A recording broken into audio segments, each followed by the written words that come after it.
How you doing? This is Will from Will Development, and this is part... oh shit, this is part 7. I said it was part 6 last time, didn't I? What a dick. Oh well. Part 7 of why your stones aren't the way you want them to be. And this one is all about why your math is shit. I have had conversations with numerous people trying to make their own stones, and sometimes they're trying to get the stone to weigh more than it really should. They're taking an 18-inch mold, which should yield somewhere around a 220-pound stone.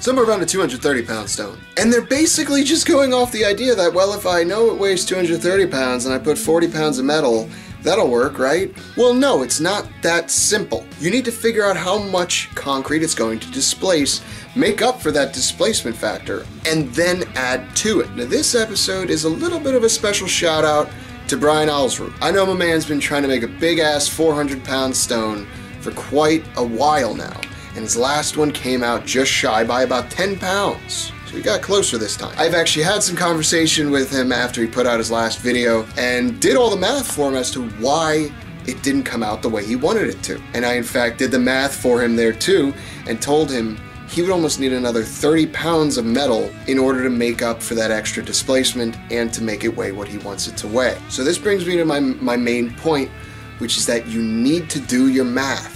You can't just willy-nilly throw the shit in. You're gonna end up wasting materials. Lead is cheap. It's hard to melt though. Plates, on the other hand, aren't that cheap to just throw away in a stone. And I personally would never waste a plate unless I had to, and unless I knew my math was right. So, what do? Well, you need to figure out what you're gonna cast your metal into, and you need to figure out the volume of that container, because that's the important part. Then you need to know how much the material you're using weighs per cubic inch. Figure out how much that's going to displace, then you can do the math to figure all that out. It's really not as complicated as it sounds, and I'm going to do one whole separate video where I talk about the math of stones, and I will put a link to that in the description below this video.